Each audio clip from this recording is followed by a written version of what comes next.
निलेश तू आता चहा केला, त्याच्यानंतर वडेवाला केला, आता लस्सी केला. माझं लिटरली एकच टार्गेट आहे, हर घर उद्योजक घर घर उद्योजक. आणि इथं ज्यावेळेस मी लस्सीवाला ब्रँड बनवलेला आहे, तर लस्सीवाला ब्रँड मध्ये ऍज अ प्रोप्रायटर मी एकटं नाहीये. म्हणजे फक्त बघा, जसं एखादा कुठला तरी पक्ष असतो, पंतप्रधान एकच होऊ शकतो, पण त्या पंतप्रधान होण्यासाठी बरेचसे खासदार पण निवडून यावं लागतात. आणि जे माझे खासदार म्हणू शकतो माझ्या टीम मधले, ती माझी टीम आहे. आणि जे काही मी करतोय, जे काही नवीन व्हेंचर सांगतोय, ते मी टीमच्या साठी करतोय. म्हणजे मी चहामध्ये पण आम्ही 3 मित्र मिळून आम्ही बिझनेस करतोय. वडेवाल्यामध्ये 5 जण आम्ही सोबत बिझनेस करतोय.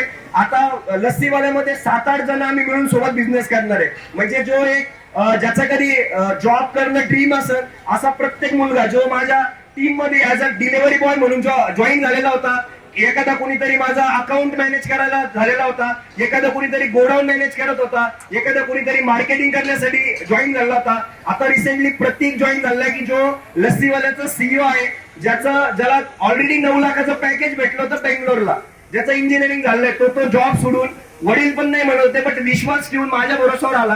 माझ्यासोबत एक वडेवाल्यामध्ये समजून घेतलं एक बिझनेस एक्झॅक्टली कसा करायचा. आणि जो आता नवीन आम्ही एंजल लस्सीवाला ब्रँड लॉन्च केलाय, त्याचं पूर्ण लिडरशिप प्रतीकनीच केलेलं आहे. जे शॉप बनवलं असेल, त्याच्यानंतर जे राहतामध्ये हे जे शॉप मॅनेज करणार आहे आपले सचिन बोरगे सर, अति सामान्य घरातून आलेला मुलगा आहे. ते पण मला काय भेटल्यानंतर सर काहीतरी करायचंय, त्यांनी राहतामध्ये एक फ्रँचायझी सुरू केली, त्याच्या माध्यमातून ते आमच्या टीमशी जुडले. आणि हे शॉप स्वतः सचिन बोरगे सरच चालवणार आहे. आणि सगळं जे काही काम केलेलं आहे शॉपसाठी, ते सचिन बोरगे सरांनी आणि प्रतीक सरांनी केलेलं आहे. तर माझी टीम पण खूप मोठा आधार आहे. आणि टोटल सर आपल्याकडे 37 लोकांची टीम आहे. म्हणजे मी पकडून आता कालच मी एक व्यापारी टू सीओ सेशन अटेंड करायला पुण्याला गेलो होतो, जे की राहुल मलोदिया खूप मोठे सीए आणि खूप मोठे बिझनेस ट्रेनर आहे. तर त्यांनी पण तेच सांगितलं, पुढच्या 10 वर्षामध्ये बिझनेसला खूप मोठं व्हॅल्यू असणार आहे.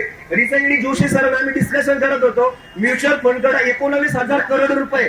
म्हणजे त्यांना आता प्रश्न पडलेला पैसे लावायचे कुठे. म्हणजे जर एखादा स्टार्टअप असेल, एक कल्चर होतं 2018च्या अगोदर की बिझनेस साठी पैसा नाहीये हे कारण होतं.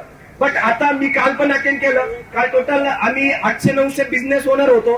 खूप मोठ्या हॉलमध्ये प्रोग्राम होता, त्याच्यात तेच डिस्कशन चालू होतं की आता पैशासाठी फिरण्याची गरज नाहीये. म्हणजे मला चांगलं आठवतं, मला ज्यावेळेस मी सुरू करायचं होतं मला चहाचा बिझनेस, माझ्या आई वडिलांकडे तर पैसे नव्हते. मी माझ्या करिअरची सुरुवात 7,000 केली होती राहत्यामध्ये, कारण मी क्लासेस सुरू केले होते. आणि मी माझ्या क्लासला जो बोर्ड लावला होता, तो बोर्ड घेण्यासाठी पण आमच्याकडे पैसे नव्हते. मी माझा मित्र दीपक क्षीरसागर त्यांनी आता रिसेंटली सरजी मिसळ चालू केले.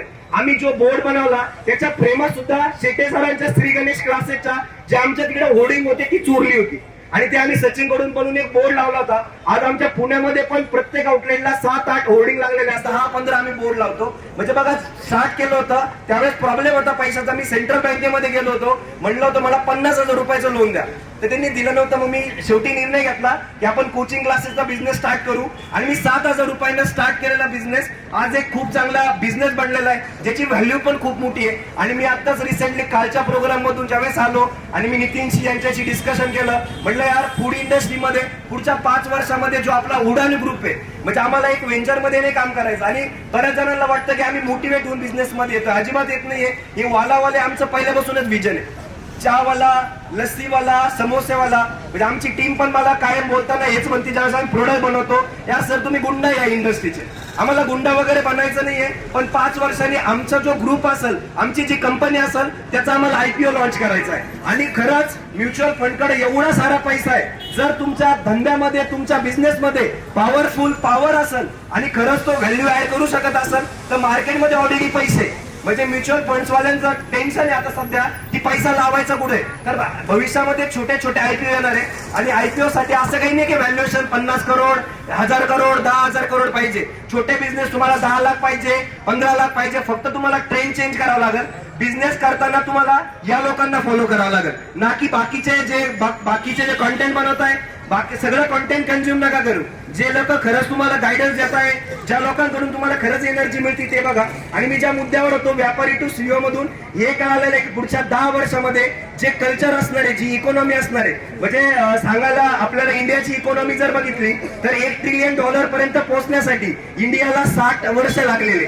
आणि आता जे म्हणजे $3 ट्रिलियन पर्यंत आली ती मागच्या 8 वर्षामध्ये आली आणि पुढची $3 ट्रिलियन जी बनणार आहे ती माझ्या मते पुढच्या 8 वर्षामध्ये बनल. आता जोशी सरांचा त्यांचा अभ्यास माझ्यापेक्षा खूप जास्त आहे, त्यांना याकडे करताय. बट मला तरुणांना हेच सांगायचंय, व्यवसायामध्ये या आणि कुठल्याच व्यवसायाला लाज बाळगू नका.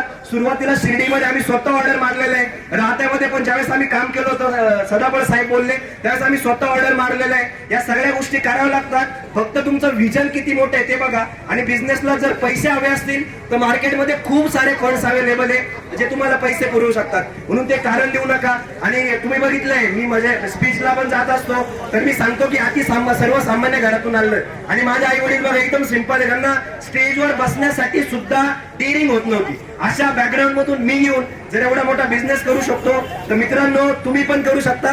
फक्त स्वतःवर विश्वास ठेवा. आलेल्या सर्व ग्राहकांचे, माझ्या टीमचे, त्याच्यानंतर आलेल्या सर्व पाहुण्यांचे मी पुन्हा एकदा आभार मानतो. कारण विजन तेच आहे, हर घर उद्योजक, घर घर उद्योजक. कारण एका घरातून व्यवसाय सुरू झाल्यानंतर जे माझे आई वडील, माझ्या रिलेटिव्ह, जे सगळ्या गोष्टी मी बघू राहिलो तर, आणि मित्रांनो सगळा प्रॉब्लेम हा पैसा सॉल्व्ह करणार आहे, म्हणून तो कमवा, ऑटोमॅटिकली बाकीच्या गोष्टी येऊन जातील. बाकीच्या गोष्टीच्या मागे लागण्यापेक्षा व्यवसायाच्या मागे लागा. जबरदस्त माहोल बनणार आहे आणि पुढच्या 10 वर्षामध्ये इंडिया हा बिझनेस मध्ये खूप पुढे असणार आहे. त्यावेळेस आपलं पण एक व्हॅल्युएशन 1000 करोड, 2000 करोड, 5000 करोड असायला पाहिजे. हे विजन घेऊन काम करा. पुन्हा एकदा सगळ्यांचे आभार. थँक्यू, धन्यवाद.